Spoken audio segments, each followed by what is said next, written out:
Hello everyone, today we're going to review an app that has been recently submitted by Mobitech. This is Ron and Dallin from Mobitech, and we wanted to let you know why we built the app.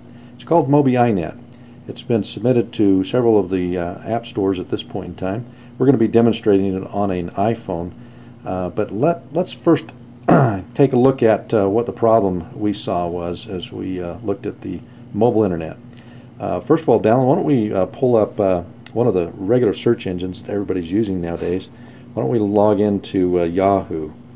And now these are very powerful phones. You'll notice that when you are able to pull up websites, you can zoom in and move around a regular full HTML website. But the trend right now is for companies to mobile optimize. You notice how this is coming in. It's not an optimized site. Now, it doesn't prevent you from performing the searches and everything else, but you notice Dallin's zooming in. Dallin, let's go ahead and do a search on Yahoo. And why don't we search for, oh, got a wrong link there, so see how hard it is to get your fingers right into where you need to. Let's see. Alright, now we got the keyboard up. Okay, so let's go to NBA. Let's do a search for NBA. They just finished their finals. Alright, so NBA.com. So here's a search. The search results were fairly easy to read, and the links were okay to hit, but look what the results are. It's still not an optimized website. So I'm going to go to Mobi iNet real quickly on my phone. I've got it down here in my launch bar. So this is the new way to search the mobile internet. And check it out. Now you notice that they're still trying to come in. I'm going to go to our alphabetical view here and hit N. Let's see. And hit NBA. So finger navigation, one touch. And the site over here that we came to from Yahoo is still loading. All the images taking time, and the iNet version of NBA has already loaded, and you're already browsing just fine. And we're still waiting over here on this blue bar to finish loading this entire site that's got Flash on it. And it's got. I mean, look, I could jump out at NBA and go into NBC. Very graphical site. Still an iNet. Look how much faster. Looks like that one's just finishing, Dallin, but I've now got NBC up that fast. Just amazing how quick and how easy it is to navigate the internet with Mobi iNet. All right, so let's give. Should we give Google a try? See what Google can do in terms of finding content. Why don't we go to National Geographic? Looks like you got that search in there. Typed in there, but this is how long it would take you if you hadn't. I had already typed that in. All right, I'm going to go ahead and go to National Geographic on iNet. So I'm going to type it all the way in as if you hadn't gone there before. Check that out. Look how graphical that is. Let me hit National Geographic over here on a Google search result. Alright, see what you get there, Dan.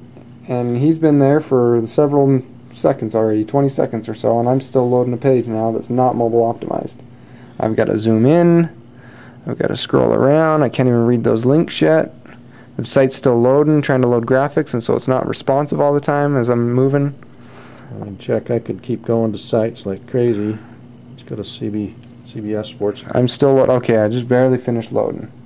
So now, you know, I can start browsing these pages, but the next page that loads here is going to also be a non-optimized site where I'm going to have to pinch and zoom in again. And let's go to. Now it's irresponsive for the time being while it's bringing all the images in. All right, Dallin, why don't you just go to your Mobi iNet and give them just. This is the new way to navigate the mobile internet. Why don't you give them some of the features of this app that are available? We got several ways that you can browse this application. Our first tab down here at the bottom is the Categories tab. You can go through sports. This is going to have ESPN, NFL, NBA, WNBA. So it's going to have your sports. This is the internet by category. If you go into TV, you're going to get NBC, ABC, CBS, and with the touch of a button, you know, you haven't typed anything in, and you're actually going to CBS's mobile website. So just to show you that, CBS will load right on in right here, and you can start actually watching right on your iPhone. You can watch some videos from different television shows right on CBS. You know, so at CSI in New York, you know, and you start watching some of those videos. Anyway, so that's our category search. Our alphabetical is taking a listing of all of our websites, no matter what category they're in, and putting them in an alphabetical listing. So you're going anywhere from, you know, Delicious to Dell to Dig, you know, and you can quick hop down to Sears and Technology Review and the Boston Globe. So that's how you look for things alphabetically. We've also put in a search bar here. So we have websites, you can either type in the name or a meta tag. So if I start typing in news here, that's a keyword. It's going to pick up Google News, ABC News, CBS News, Fox News. Keep coming down, you're going to start getting USA Today, Wall Street Journal. They don't have news in their name, but they're tagged as news sites, so you'll be able to find the content you want. And then if I hop over to this other bar, I've actually only have one thing favorited right now. It's a Stupid Videos website. But if I hop over here real quick, hop into the Boston Globe, hit my little plus button down here, I can add that to my favorites. I can hop over to the Atlanta Journal, add that to my favorites. So really quickly, without even letting the sites load in, I can grab, you know, different websites and load them into my favorites. And now when I hop over to my favorites, all those sites I just showed you right now have been added to my favorites. I can edit them, can move them up to the top, change the location of them, or if I'm done with them, I can just delete them and not have them there. So it's a quick and easy way to go through our entire application, save your favorites in a listing, and edit them and move them around how you like them. And then every time you come to the app, you can come right over to your favorites and launch your favorite websites just as quick as that. All right, well, thanks for watching our little video demonstration of Mobi iNet on the iPhone. Look for it in your app stores for your various smartphones. It's coming very soon. Thank you and have a great day.